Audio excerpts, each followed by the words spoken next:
Hello everybody, I will be making bolt jaw tongs in this video. I'm going to try to keep it as short as humanly possible. We are doing tongs, so it will end up being kind of long, but I'll cut out some of the heats for you.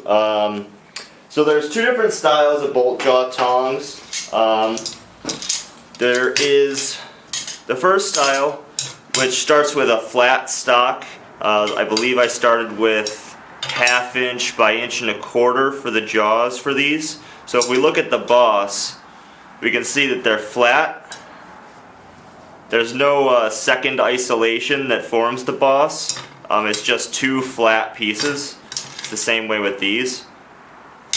The second way of making bolt jaw tongs, if we look at the boss, you see there is that second isolation to form that boss. I actually prefer this style as opposed to this style just because I like the process of making them more. I have a lot more of the stock to make this style. This is obviously a really big pair to hold 1.5 inch square. This holds 3/8. This holds 1/2 inch. This holds 3/4. So I'll be making this style. What I'll be using to make these tongs are one 14-inch piece of 1/2 inch round. This will be for the reins. I've already marked the center of this bar on the center. And for the jaws, I'll be using 3/4 inch square. I like heavier, beefier tongs. Generally speaking, I would rather not have a lot of flex to them. I'd rather them be overbuilt than underbuilt. So most of the jaws, most of the tongs that I make, wherever it's possible, I use 3/4 inch square. The length on these doesn't really matter. I cut off just two pieces that I had over in the corner. So I'll just be using these. In the end, before I weld the reins onto the jaws, I will cut off whatever I need. So I don't measure this. It doesn't matter how long they are. I will just be forging it out, cutting it off, and hopefully maintaining this 3/4 inch so I don't mess up the end of it. So I will make my marks here. I'm going to put my first mark 3/4 inch away from the edge. It's right about there. And then I'm going to go 1.5 inches from that spot here. You can probably do a little bit longer or shorter, depending on how thin you're going to go with this. I know that 1.5 inches is going to be perfect to make the jaws that I'm looking for. So I'll make my center punch marks. When you make these center punch marks, make them as close to the edge as possible. What that's going to do is it's going to push the edge of the bar out. It's going to make it a lot easier to find, both by looking and by feeling. When you take it out and it's hot, sometimes your center punch marks can be hard to find. So if you put them right at the edge, it's going to make them easier to locate by feel. Okay, I'll do the same thing to the other bar. I'm going to get some heat in these, and I'll see you guys then. Alright, so we got some heat in the bar. This is 3/4 inch square, so you want to get it hot, work it hot. I'm going to find my mark. I'm holding the stock up at an angle, half on, half off blows. I'm going to maintain that 3/4 inch width. I'm going to come over and find my second mark. This time I'm going to drop my hand down.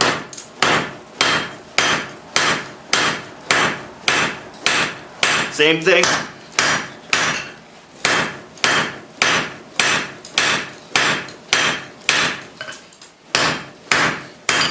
Maintaining.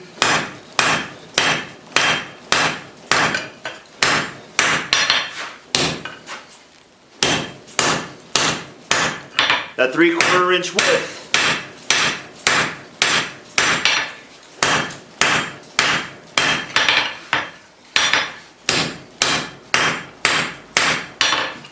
Okay, probably going to go a little bit further than that.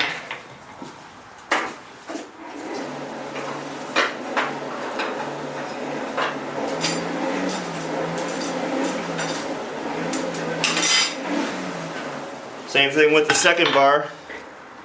Find my mark.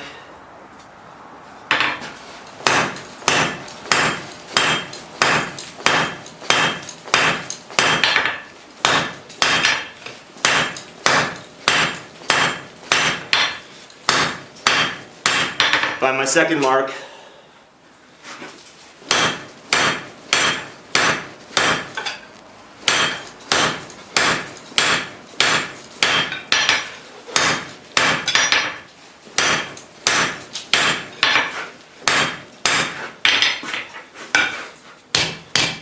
Get some more heat in there.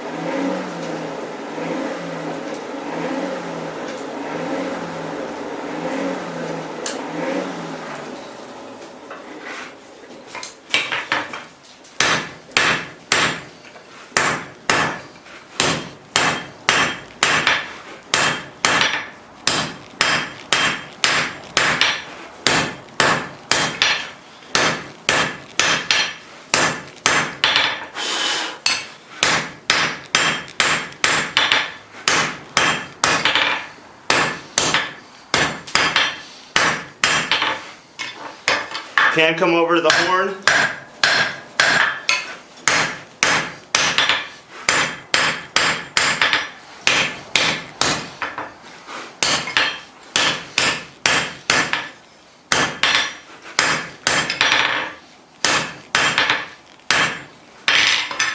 Okay, so I've worked that down.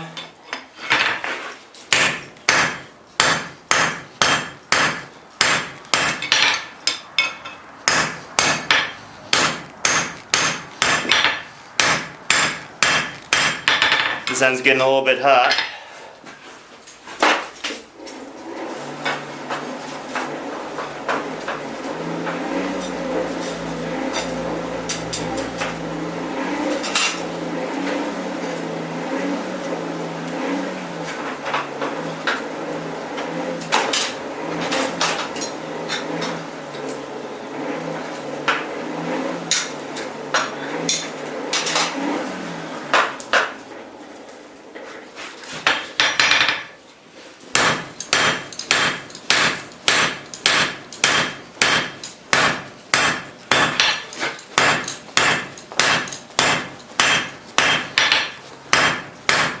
I'm using that edge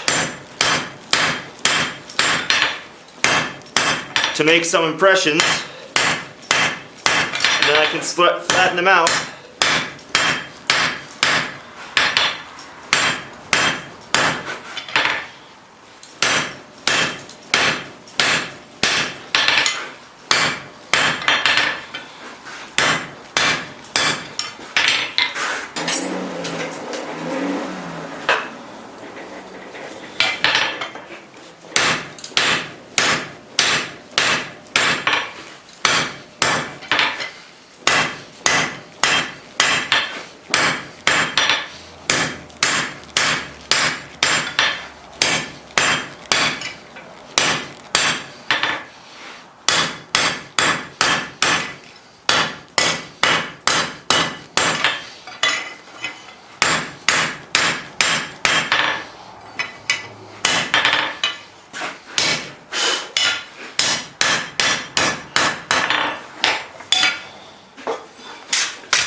So I have two halves. They're pretty close. They're not quite even, but I can fix that up at later heats. What I'm going to do now, hot, is I'm going to form my next isolation. So this one here, and in order to do that, This is going to be the inside of my jaw. This side right here. So I'm right-handed. I'm going to face the inside down against the anvil. I'm going to do one tong hand turn, so I'm right-handed. That's to the left. I'm going to come to the far side of the anvil. I'm going to raise this arm up. Again, all my isolations, I'm bringing this arm up. I'm not laying it flat against the anvil. I'm going to come up.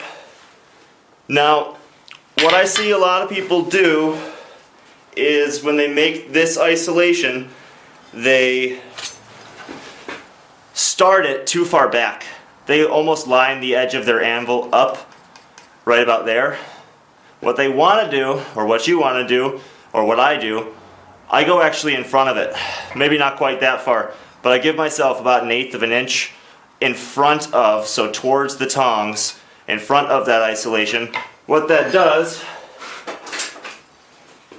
is it makes sure that when I put these two halves together, this is well out of the way of the boss, so it has room to open and close. So I do that with all my tongs. I give myself a little bit more than I think I need, or a little bit ahead of where that isolation is.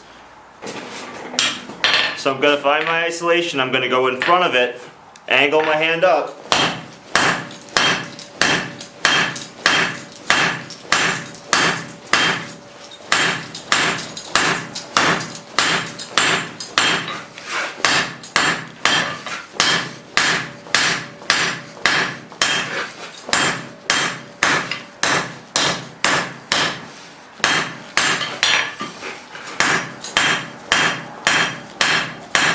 I'm using the edge of my hammer here to work, because I only have so much heat in the bar, but I want to flatten out that material here. So I'll use the edge of my hammer so I can get right in to the spot I want to work on. Okay, so here's our isolation. It's not going to be for particularly heavy stock. I don't know, I already have a set for 1/2 inch, but I might make another set and give them away. Okay, here's my second bar. We're going to do the same thing in front of where that isolation is.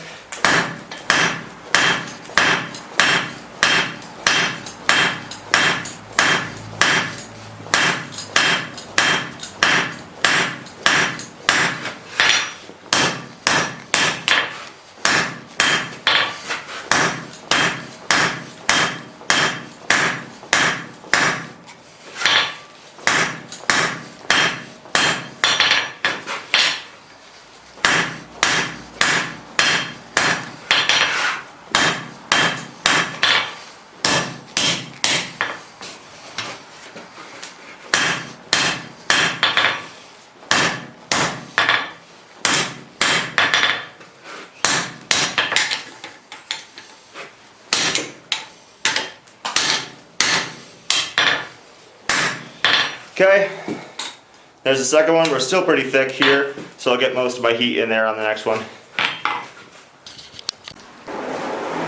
So I'm going to continue to thin out that boss.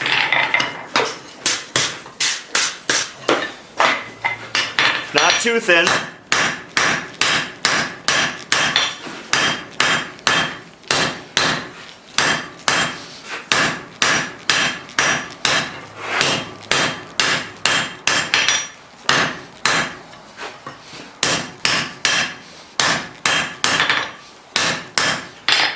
See, it's probably 3/8 or so.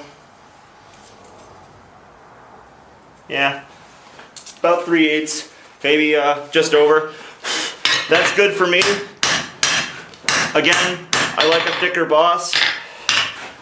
Gives me extra support. I like beefy tongs. I'm gonna measure out 1 inch, and you don't have to measure this, but I always do because it turns out way more uniform. Takes 2 seconds to do. I'm going to measure out 1 inch from this point.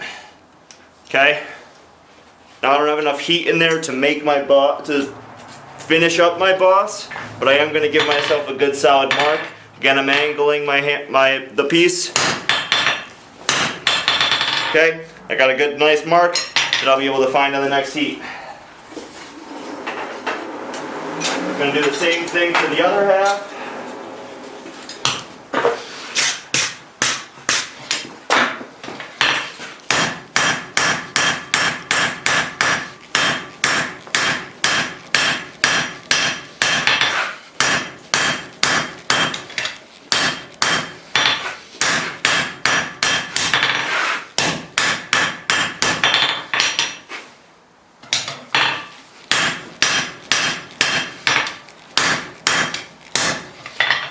Okay.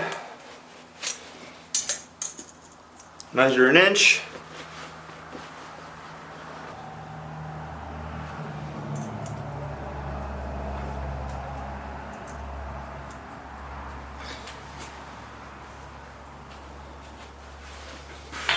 Find that mark, and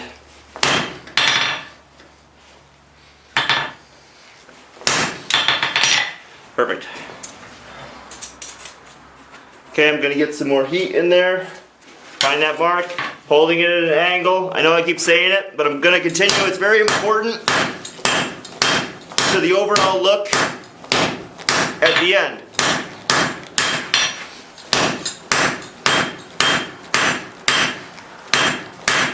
Now I only have so much heat in the bar, and I did that on purpose. I don't want to get carried away and forge back too far, because I'd like to, when I cut these tongs off, still have a 3/4 inch bar, more or less. Okay.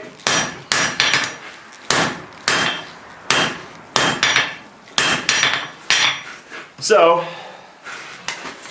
gonna switch over to a 4-pound hammer, and I'm gonna start cutting this off.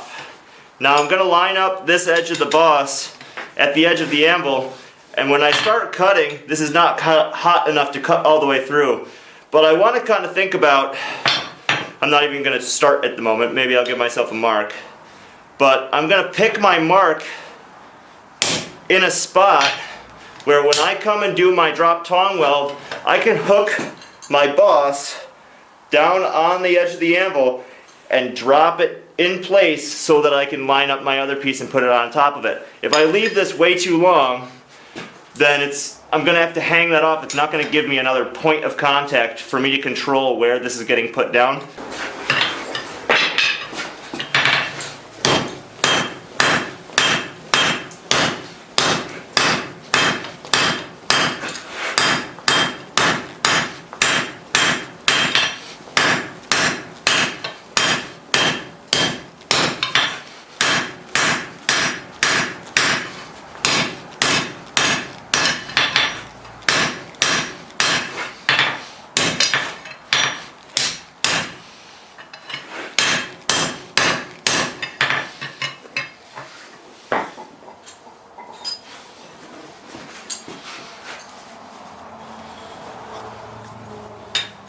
Do the same thing, just get myself a spot. I'm gonna heat these guys back up.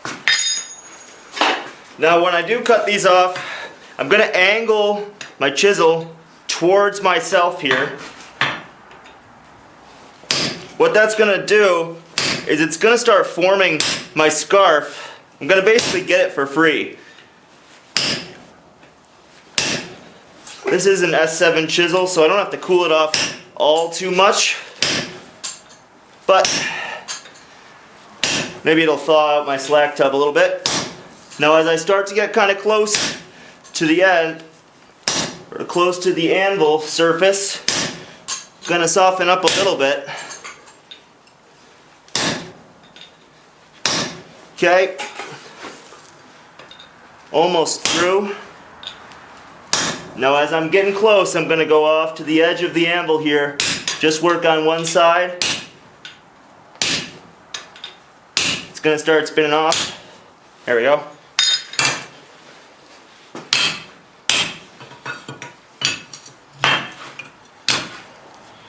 Okay, clean up my bar a little bit.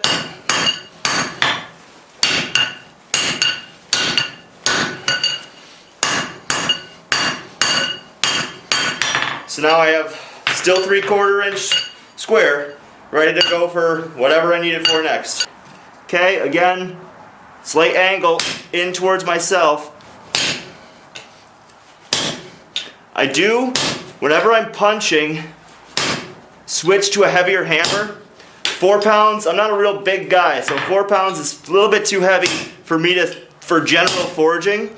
But if it's intermittent hitting like this, you get a lot more work done with a 4-pound hammer than you will with my normal 3-pound hammer.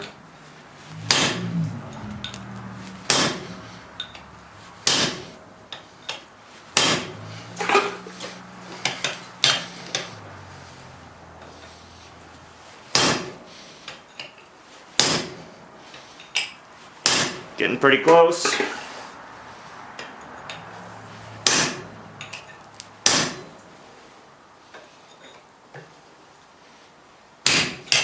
Okay, so the next thing I'm going to do, these are still thick, so I'm going to thin them down to about a ½ inch or so.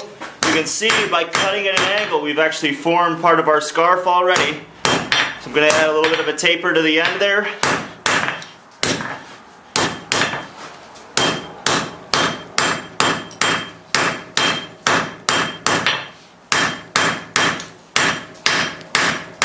Leave this tall, very tall, because that's going to protect the, when we go to weld it, there's a lot more mass to keep the heat, whoa, I almost dropped you, to keep the heat, or the anvil from drawing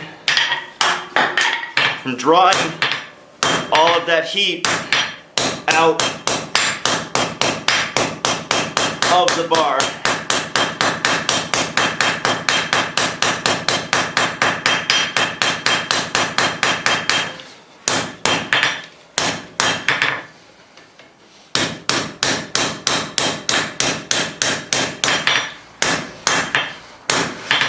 Okay, there's our scarf. I'll probably thin out the toe just a little bit more.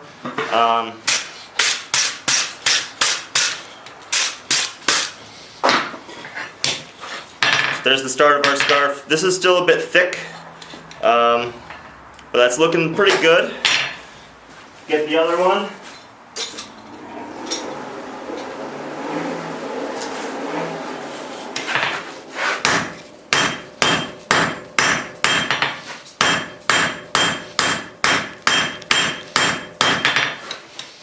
Got a little bit of a bend here.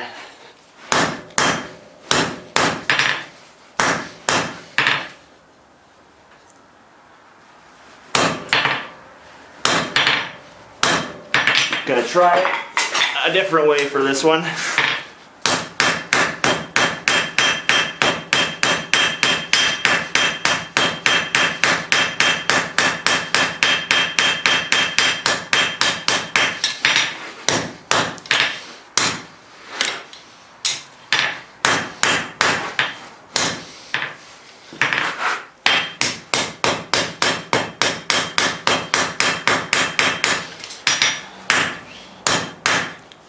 Okay, so you'll notice on my scarf, I have a taper here at the end,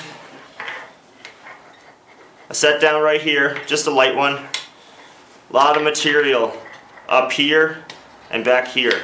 That's good, that's what I'm looking for. Okay, I think the toe looks pretty good on that one. It's a little bit ragged, but I'm not that worried about it, because when I weld it on to the ½ inch round, you'll never know. Okay, just gonna thin this out slightly. I like that way. Cool.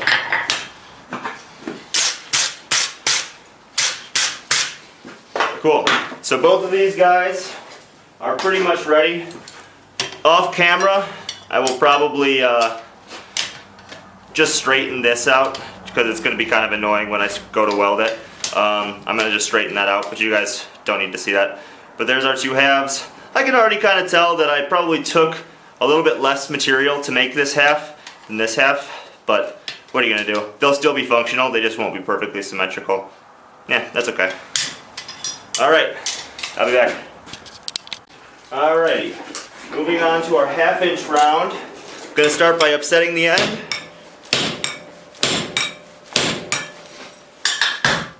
Once it starts to kink, I usually straighten out on the horn. Usually 2 heats is enough, depends on how hard you're hitting.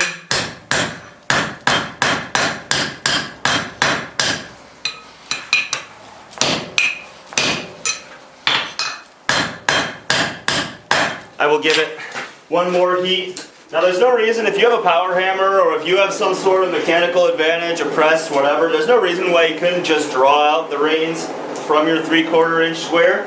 I don't have any of those things, so pretty much all my tongs have welded reins. I'd rather take the time to weld it on than wear out my arm forging out 3/4 inch square. I can, but you know, it's how long will I be able to do that for? It's better to be able to work a little bit smarter, in my opinion, and save your arm. Okay, one more heat.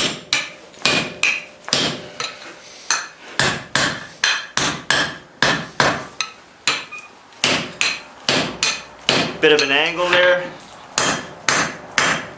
Starting with the toe, I'm going to bring this back down to 1/2 inch and start upsetting the material back.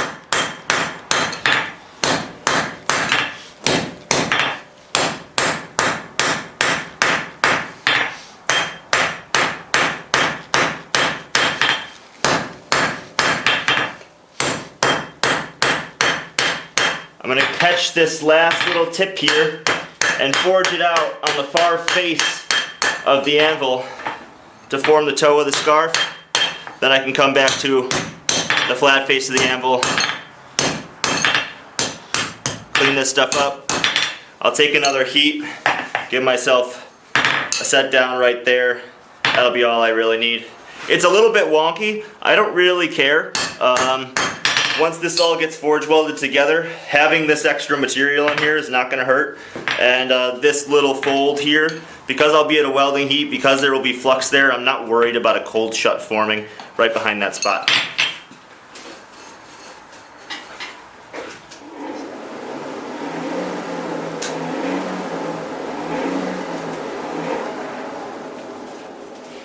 Okay, come right about there.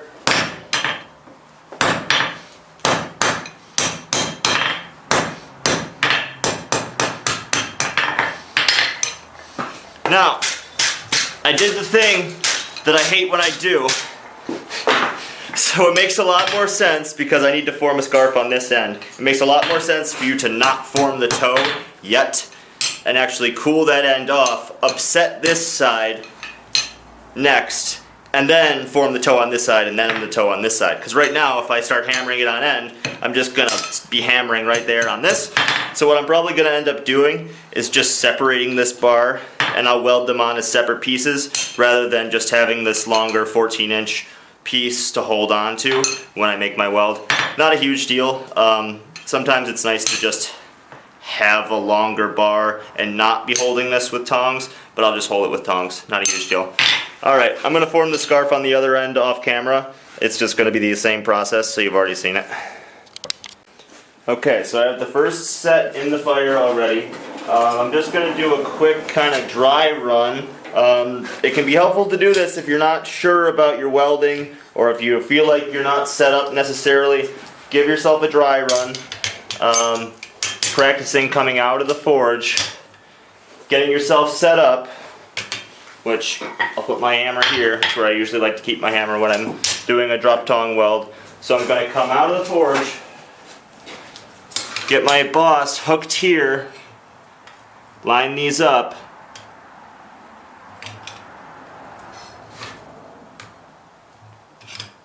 now I want to pick a pair of tongs that's going to let me easily let go of this section here. So I have a pair of flat jaws that will hold on to the edges. They're 3/4 inch. That's hopefully going to let me hold on to this, get these lined up, drop my tongs, and make my weld. Alright, so I have two pieces just about up to a welding heat. So I'm going to take them out of the fire, give them a good brush, then flux, then back in the fire.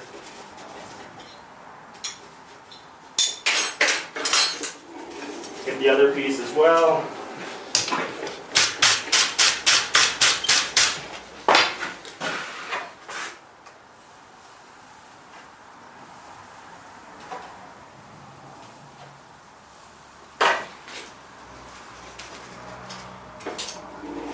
Now it shouldn't take all too long for these to come back up to a welding heat. I can start to stick them together in the forge. That means I'm getting close. That doesn't necessarily mean I'm there. That means the surface of the two bars is at a welding heat. That does not necessarily mean that all the way to the center is at a welding heat. And you want the whole thing to be at a welding heat. So that's an indicator that you're getting close. That does not mean that you're ready. It is about 20 degrees here in Rochester. So I'm going to need to work quickly.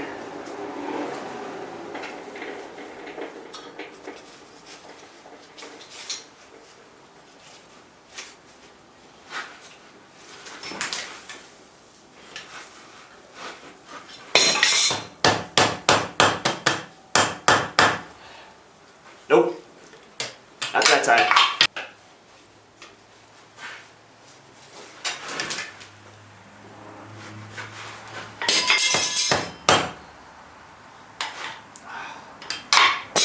What is that?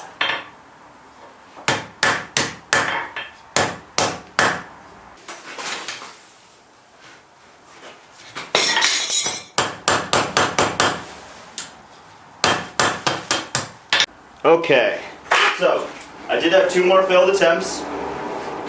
Now, rather than just trying it over and over and over again, what I did is I let my fire die down almost entirely. I went in, I got a drink of water, preemptively changed the camera, or the battery on the camera. I came back and I kind of dug up my fire, and it turned out that the bottom inch, maybe even a little bit more, was almost entirely clinker, dust, and ash, and I thought my fire was relatively clean, but it turns out that it was most certainly not. And I think sometimes it's good to, if your weld isn't sticking, which I've definitely deformed my scarves quite a bit in my, 3 tries now. So it's fine, I think they'll still be usable tongs, but sometimes it's good to step away, let your fire die down, start from scratch, build it back up.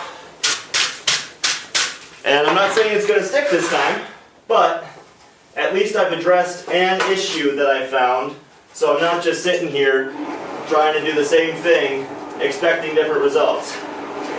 It's enough to drive a guy crazy.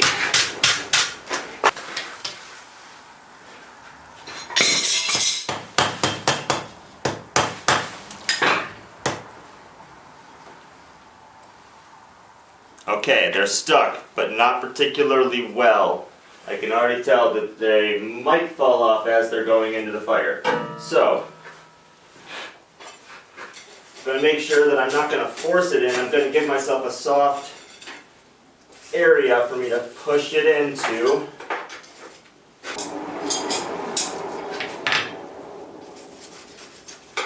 Gently bring it out of the forge here.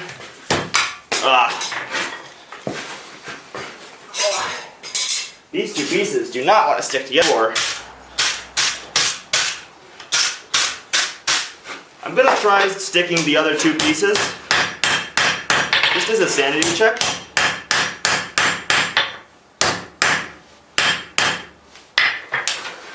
And if need be, I'll forge another 2 halves. It takes, 10-20 minutes to make another half. So I may end up doing that if I'm unable to get these stuck. Well, I'm going to have to make another 2 halves. Or I can arc weld them together and then forge weld them. But to be honest, with what I'm seeing on the surface of the steel, I'm not convinced it really wants to forge weld at all. So I will get the other 2 pieces heating up, and I will spare you guys watching me drop stuff while I do that. So I have my 2 pieces that we haven't tried to weld yet in the fire. Got them fluxed. We're going to come back up to a welding heat. We'll see if these guys stick.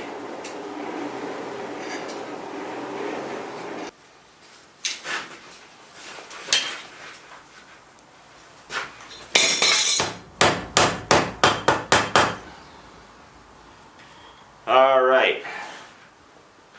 So we have these guys stuck. That one went much nicer. So I'm going to get these guys gently back into the forge.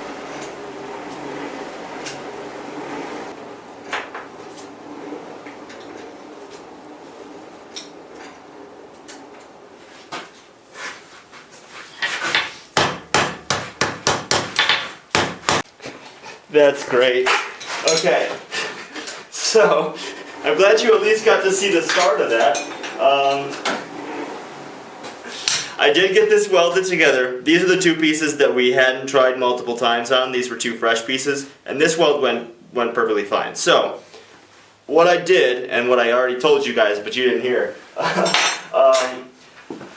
this piece that I've been having issues with, I just took it and cleaned up the face. Now I almost never clean up back to clean material before I do a forge weld, but because I keep having issues with this piece, and because I don't necessarily want to forge out another one at the moment, I'm going to just clean up this piece.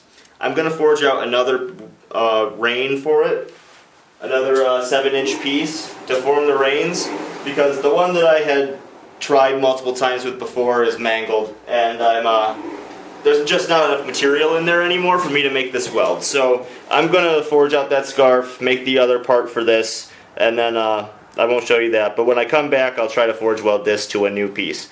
Alright. Okay, so I got my new piece, a new scarf welded, or I'm sorry, forged out. I did give myself an extra ½ inch or so of material to compensate for what's been lost on the other half from bringing it up to a welding heat multiple times. I expect that I've lost a bit of material, so I'm going to give myself a little bit extra here so that the reins will end up about the same length.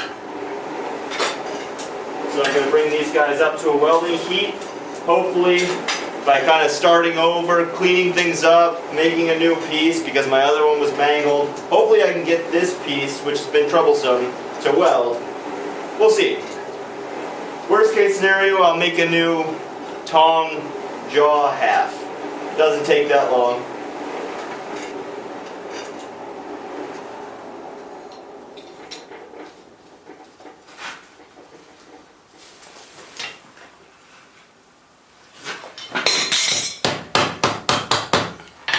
There we go. Alrighty. Now we're in business. It's still not together that strong, but I can tell that it was actually sticking that time. For the last couple of attempts with this, I can just tell it wasn't sticking when I would expect it to. So, that one stuck, felt pretty good. I'm going to come in with one more welding heat with a lighter hammer. I take 2 heats to get both toes stuck well, and then I switch over to a heavier hammer and I finish up the weld. But before I switch to the heavier hammer, I like to make sure that it's solid enough for me to actually start hitting. Now, some of you that are more experienced can probably do all of those things in one heat. Part of my methodology probably comes from my level of experience. So, I'm just showing you the way that I do things. If you want to do these things in multiple, all in one step, obviously you can do that.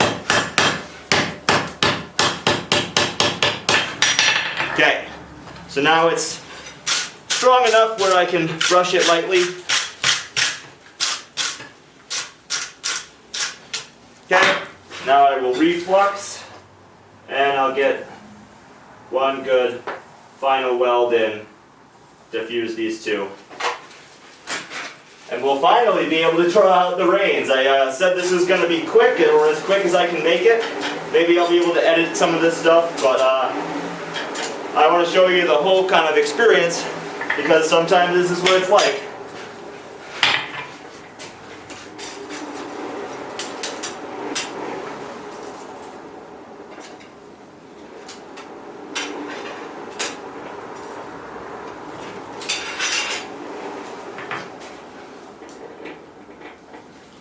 Okay, I'm going to start by hammering straight down, then on the 45s, and then on the sides. Okay, I'm a little bit below welding heat now. I'll take one more to to finish up cleaning up, you probably can't see it this heat, but I got a little bit more cleanup to do. Not a whole lot. And then I can cut this guy off.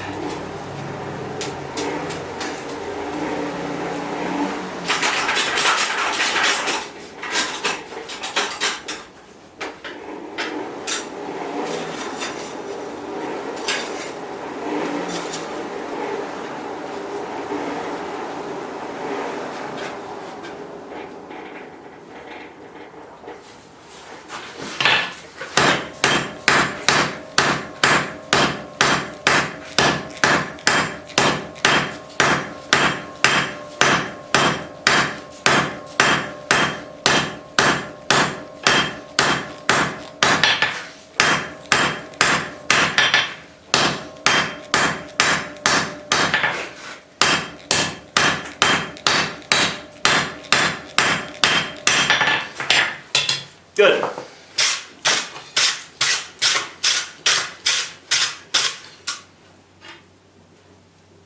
Good. Happy with that. I'm going to cut this off. I'll save you guys watching me do that. Okay, so let's talk real quick about efficiency. So you only want to heat as much material as you think you can move or work on at a time. Now, because I've drawn out these reins a few times, I tend to heat up quite a bit, and I am working on the anvil to make the most out of each heat. So you'll see when it comes out of the fire, I'll start by doing half on, half off blows on the near side of the anvil. I will start feeding it towards the center so the hot parts stay off of the anvil face, they're not getting cooled down. And then, because I don't need as much of a taper towards the center, I'm going to start doing just regular blows on the face of the anvil. Then I can, once the end is hanging off the edge, do half on, half off blows on the far side of the anvil. Okay? So something like this.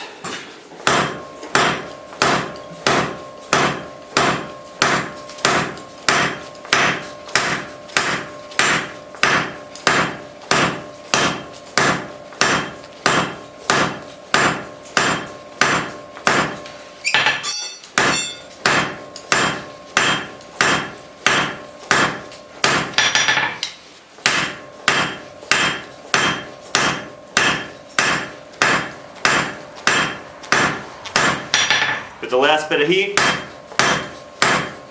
I'll just start not working on those corners.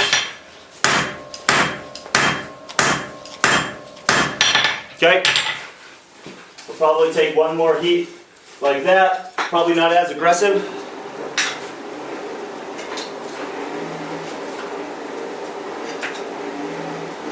Here's the second.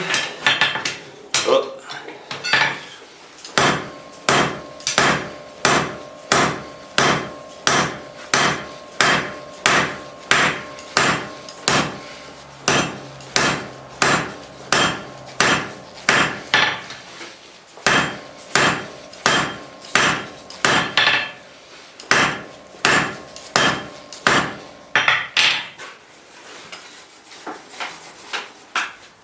Didn't get quite as far with that one. I am human. My arm does tire. So don't push it. But we do want to move this material out pretty quick. Now I don't need to do quite as much. I know my arm's starting to get tired. I'm going to switch to a lighter hammer. I don't need to move quite as much.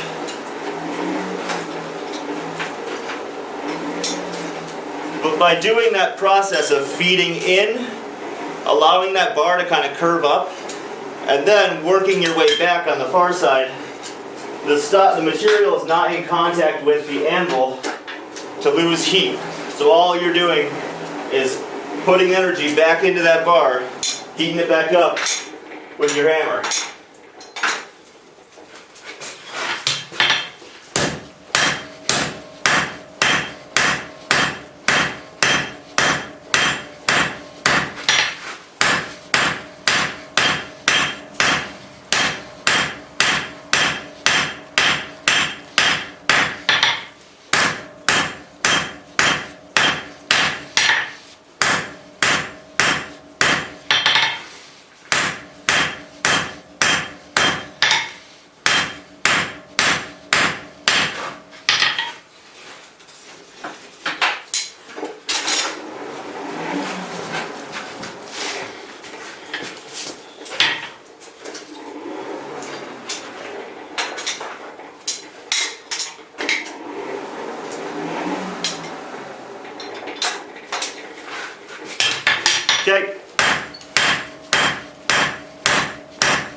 on just the tip there.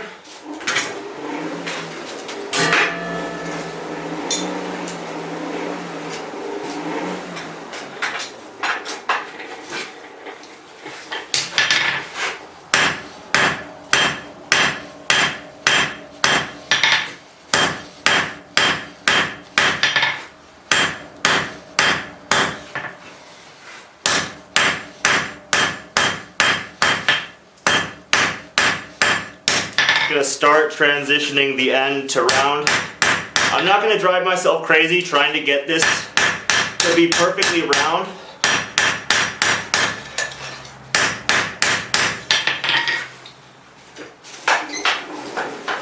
I'm just going to get it roughly round, and I'll clean it up afterwards with the rasp.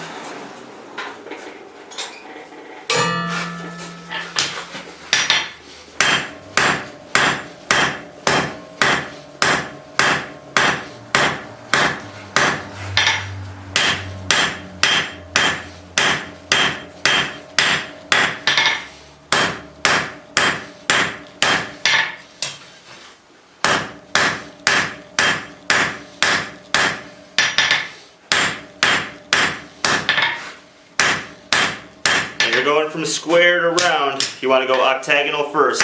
Square, octagon, round.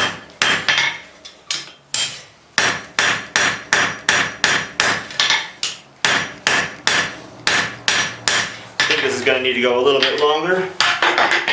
I'll check it against my other set here.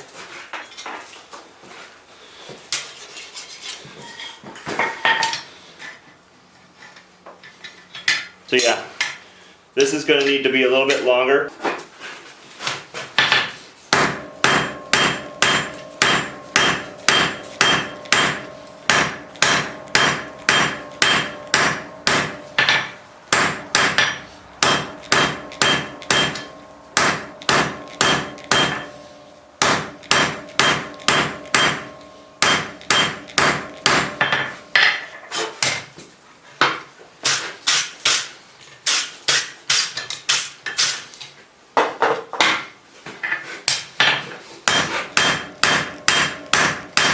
Just cleaning things up, getting rid of some of those hammer marks.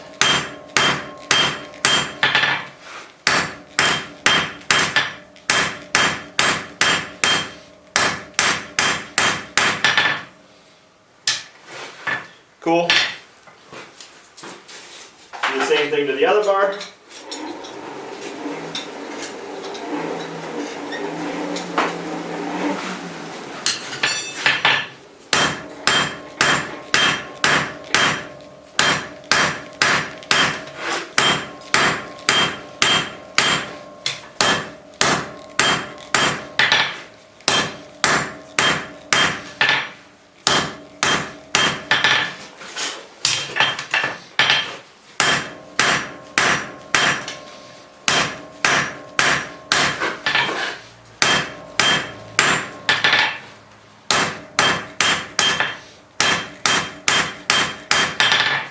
Now you don't have to be quite so meticulous. I like my tongs to be clean.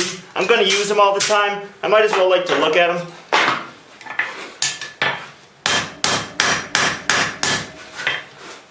Okay.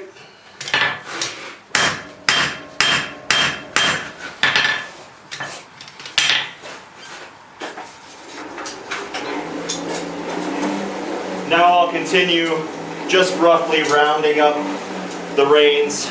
I like to go to about here, give myself plenty of rounded area to hold on to. This is probably a better example.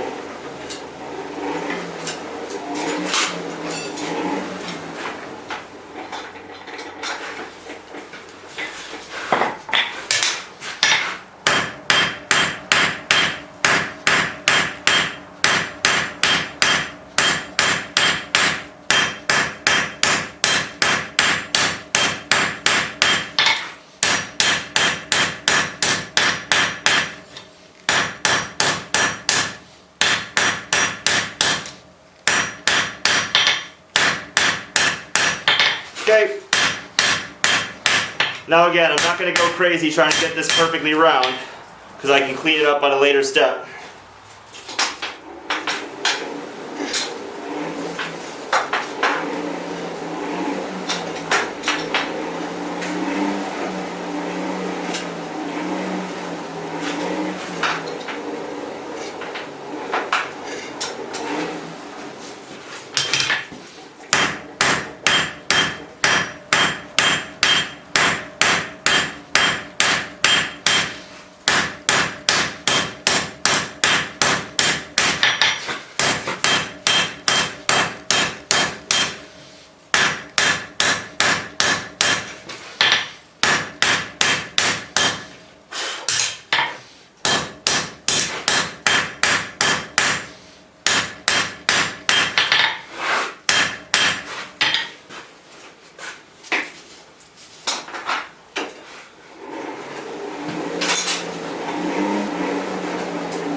I'm just going to clean up the surface.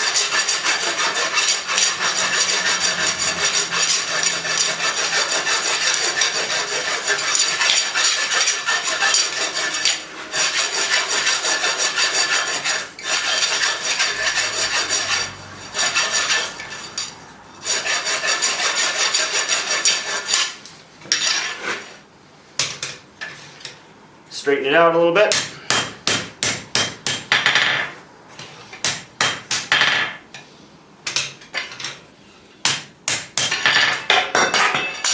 Gravity.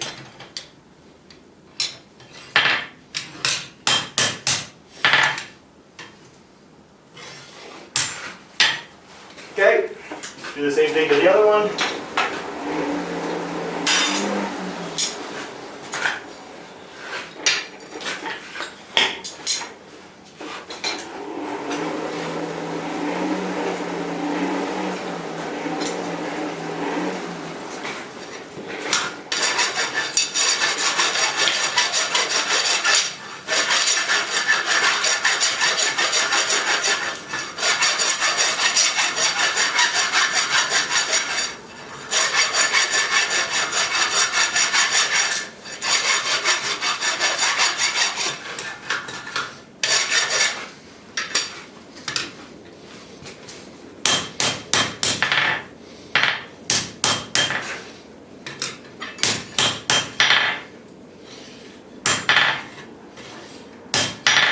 I'm using the sway in my anvil face to straighten this out.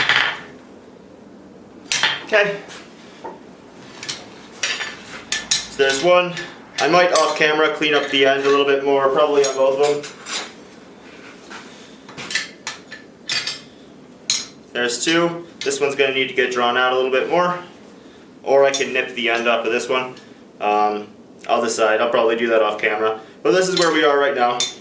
So from all those previous steps, sometimes you'll develop a bit of a twist in your jaws.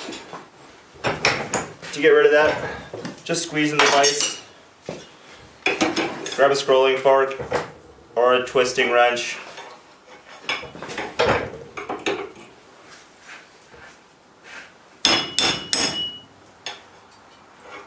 Just bring it back into line. It's a lot easier to do it that way than trying to do it at the anvil. It is possible to do it at the anvil, but if you have the vise, might as well use it.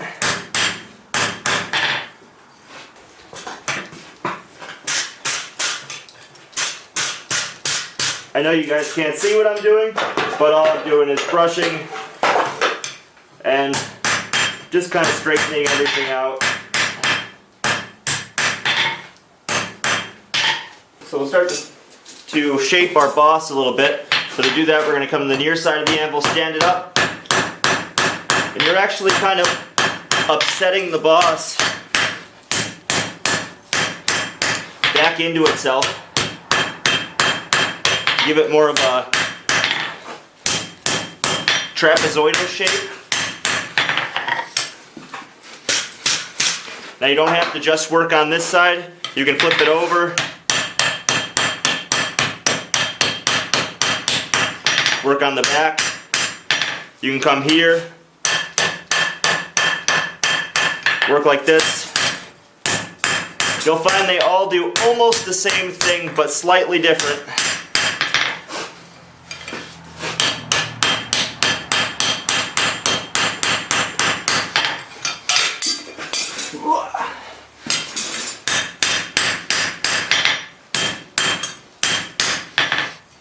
Okay, there's one. Same thing to the other one.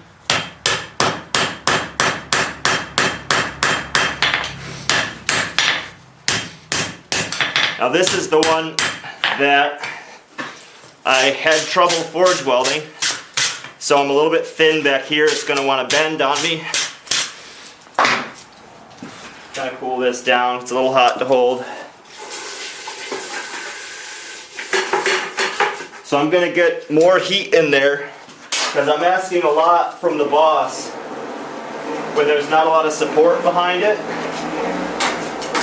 So I'm going to try to get the heat mostly in the boss and less so at the transition into the reins.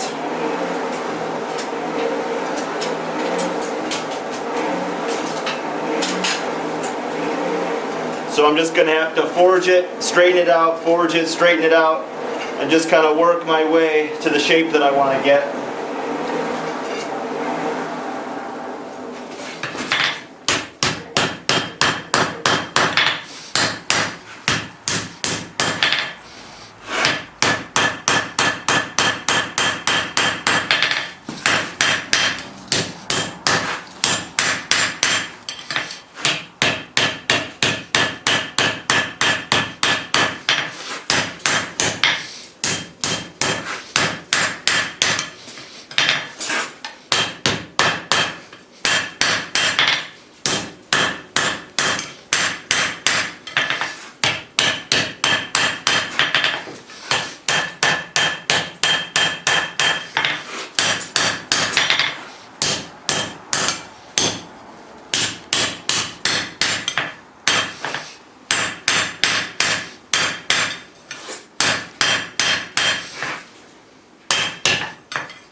Okay,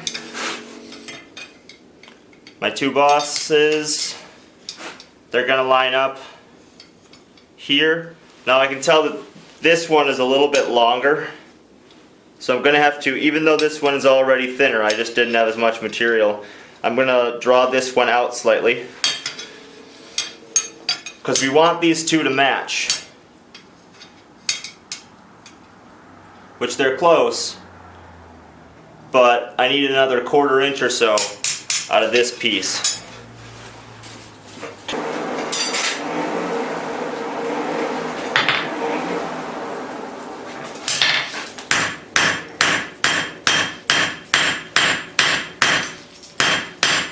Now I am just narrowing that out a little bit.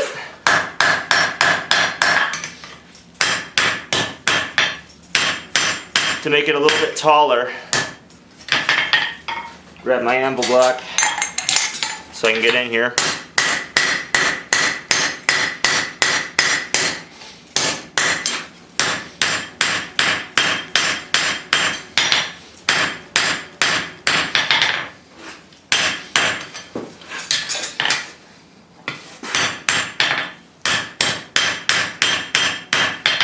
Okay. I think that'll do it for this one.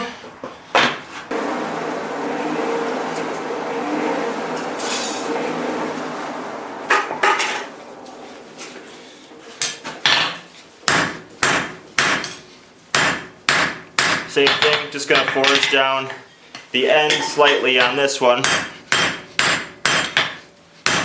Because when we cut, use a chisel and then a top tool to open up the groove for where our material is going to be held.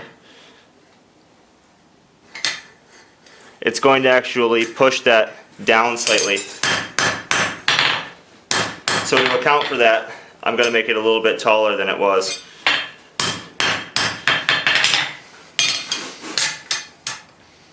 Make sure these are even, which although the thickness is different, they are the same lengths or close enough. Yep. So to do that, we're going to squeeze the boss in the vise right at where our isolation is. We're going to get this starting to bend down.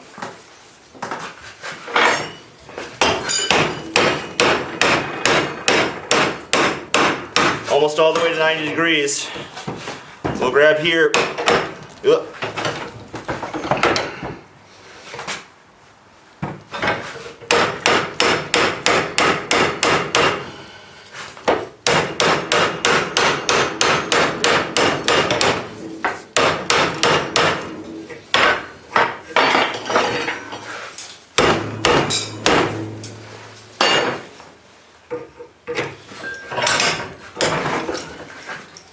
Okay, that's a start on one.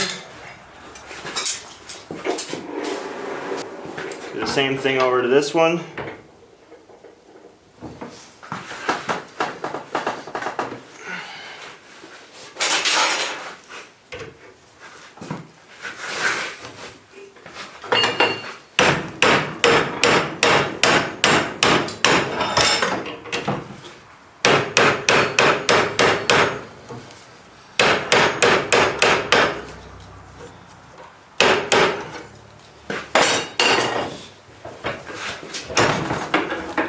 Okay.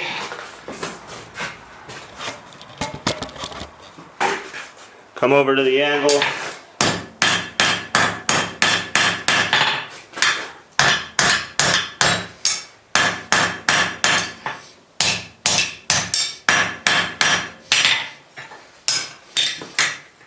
Okay, so I'm going to need to unbend this one slightly to bring these up in line. It's best to do these at the same time because to make them look symmetrical in the end, it's easiest to remember what you just did if you're doing each step at the same time, keeping each step the same. If you make both bends on one bar and then go back and make both bends on the other bar, it becomes more challenging to make them even again. Now you don't have to use the vise to do what I just did. You can just let the boss hang off the edge of the anvil and hammer it down, and then come over to the horn and hammer it back. I like the vise, but both ways work.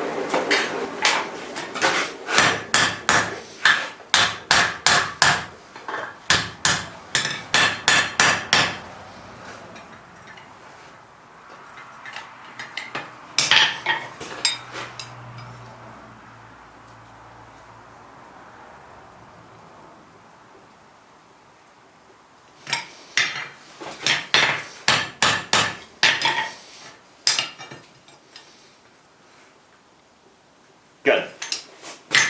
Okay, on the next heat, I'm going to go back to the vise. I'm going to grab onto this end and do the same thing. Grab here, bend it back.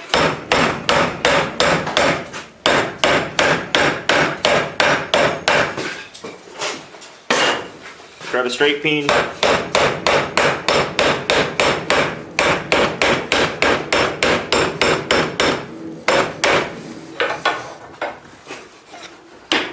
Okay.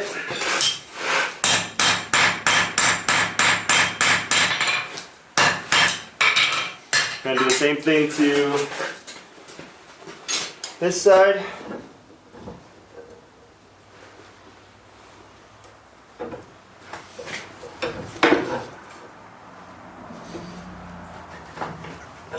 Bend back.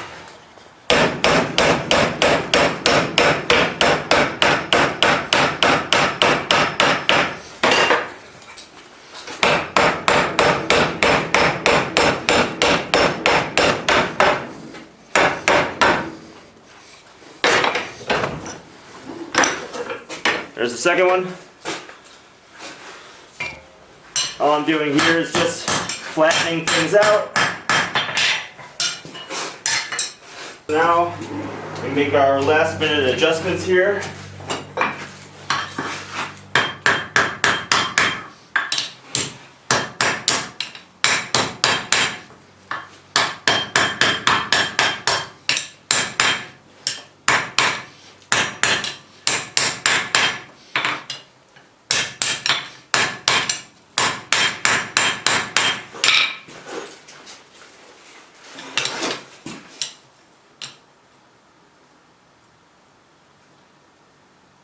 Just check how things need to move.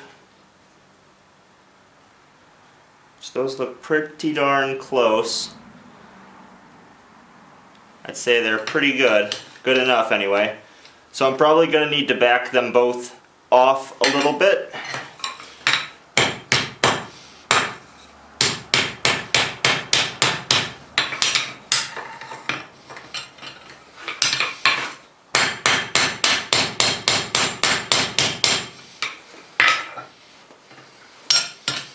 So that they're going to be able to close.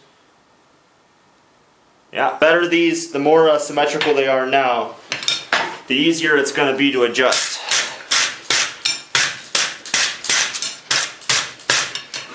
With the little bit of heat I have left, I'm going to mark where I'm going to punch my hole.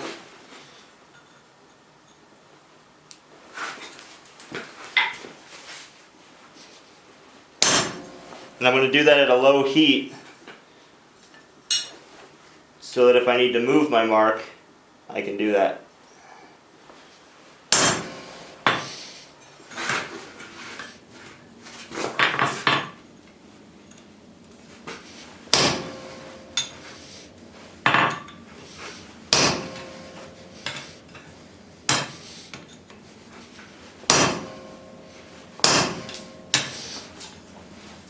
Cool off your punch.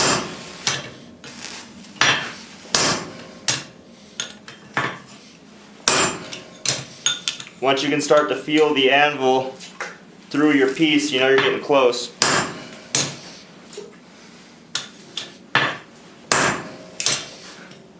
Okay, find your target.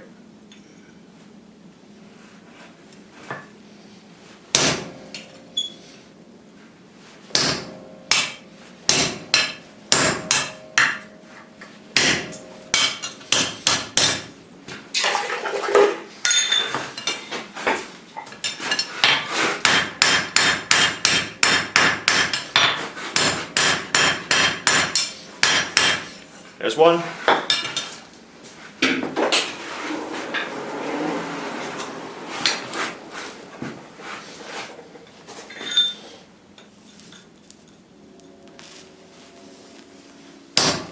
Give myself a mark. Now I'll punch.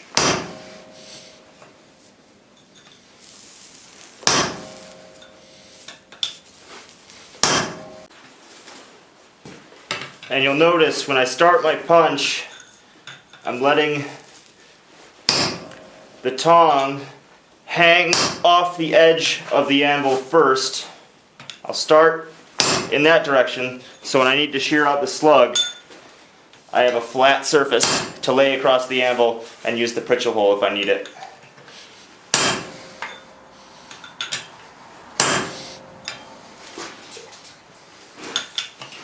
Okay. All the way through, flip over, find my target.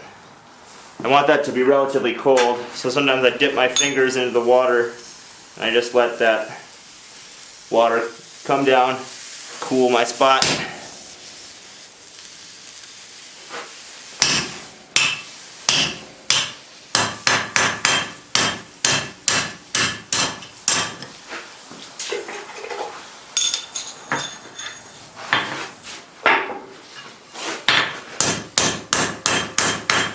Flatten that out.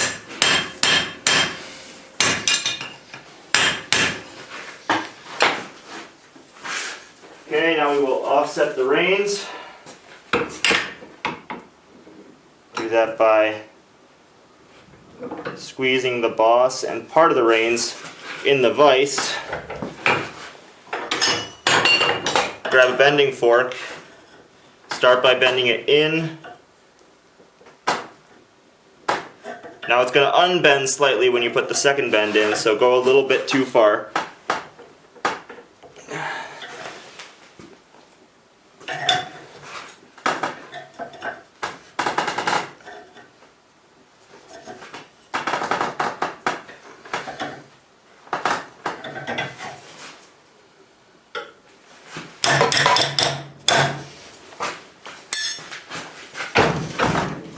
Okay, that's one.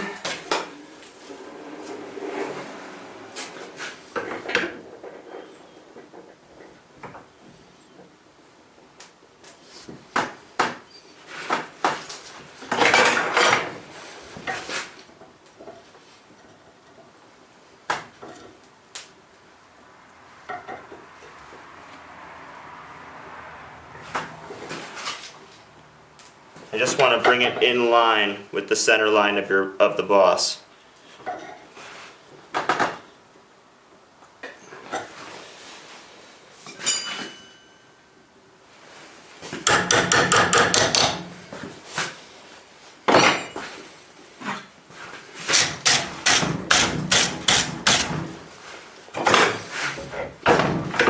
Alright. So the next thing I'm going to do is take a chisel and run it down the center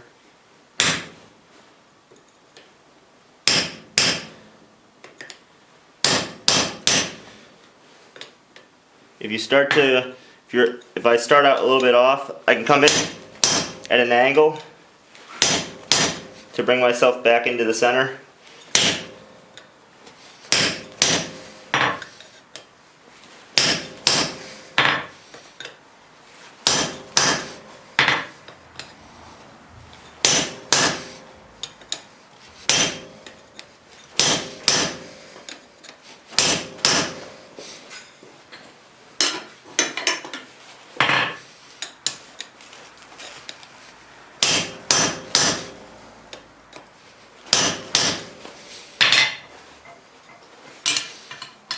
Okay, got a pretty good groove. It's a little bit lopsided, but that should be fine. Okay, we'll do the same thing to this side.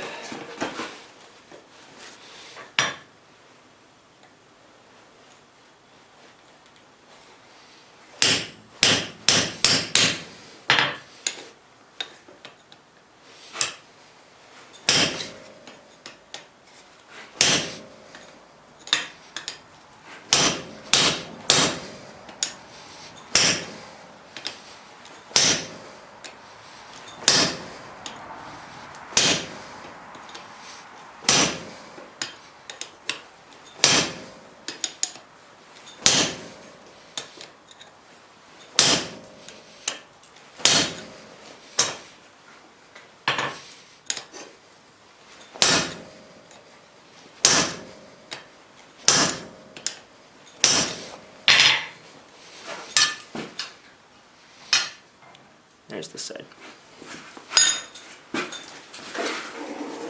I might give it one more heat, just go a little bit deeper.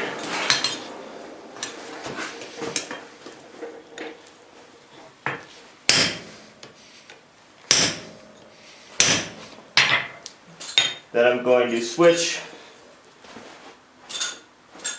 to a different top tool.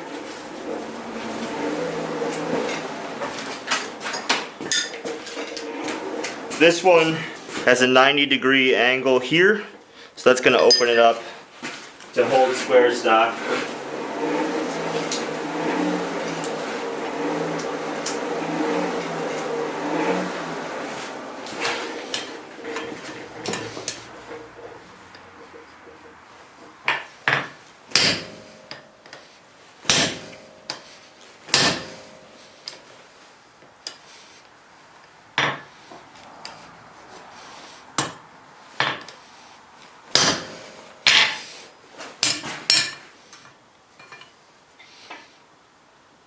Okay, should be able to adjust that once we get the piece in there and the tongs, the two halves together. Same thing with this one, go a little bit deeper.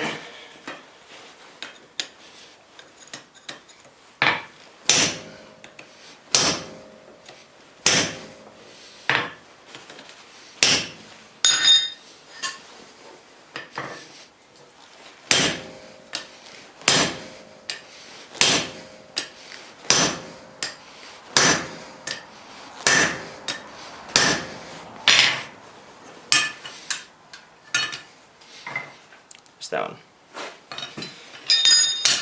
Okay, double check that we haven't moved these too far off from being equal. And I switched somewhat recently to store-bought rivets, and they're the cat's pajamas. I highly recommend them. They just make riveting a whole heck of a lot faster. But I'm going to do just kind of a mock fit up, see how well these align.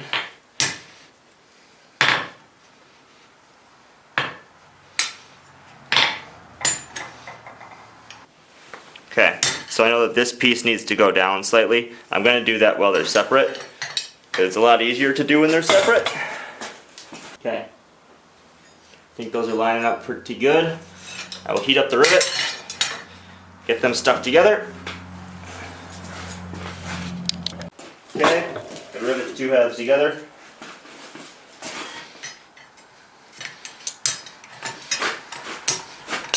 Make sure the two are squarely against each other. Now as I'm riveting,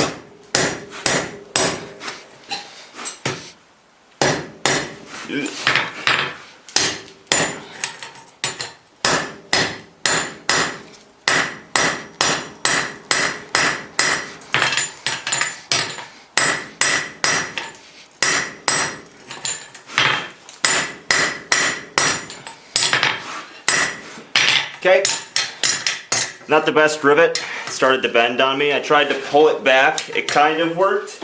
I think once I take the heading tool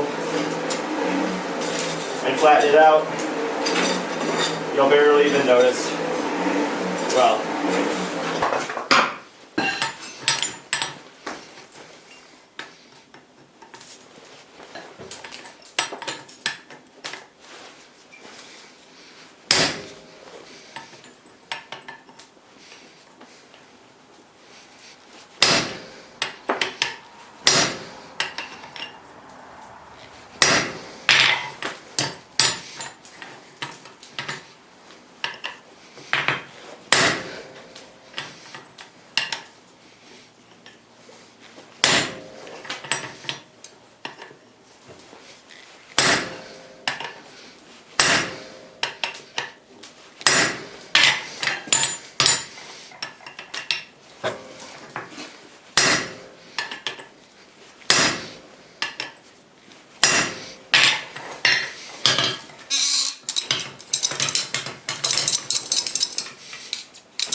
make sure I have a good range of motion.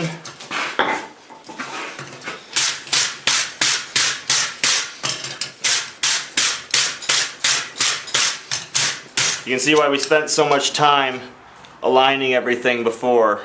So now when we have to get these fit to the stock we want to hold, which again I think I'm going to do 1/2 inch square, we're already almost there.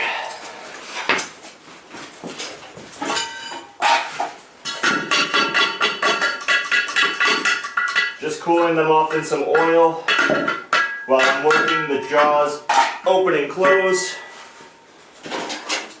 Let that go up the chimney rather than smoke it up the shop.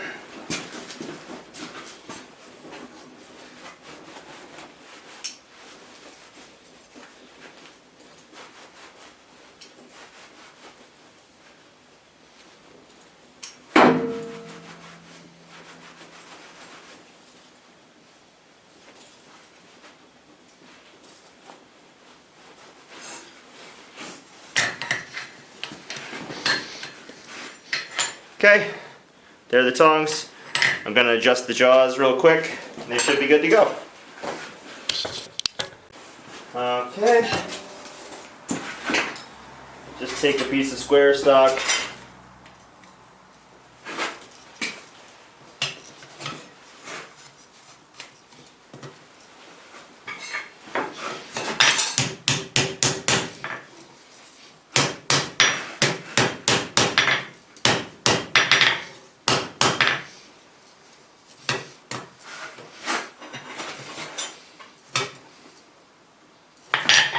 Bring it over to the vise if necessary.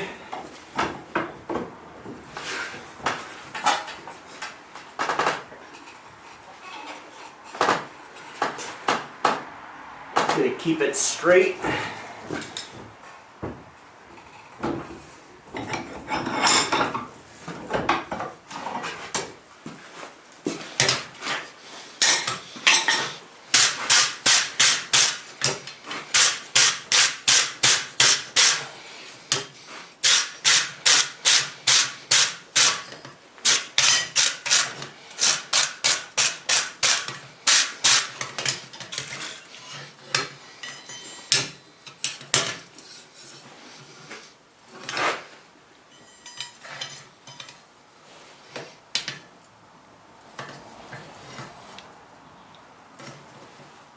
Cool. So yeah, that's the long-winded way to make box jaw tongs. They're not perfect, but I'll tell you, they'll hold just fine.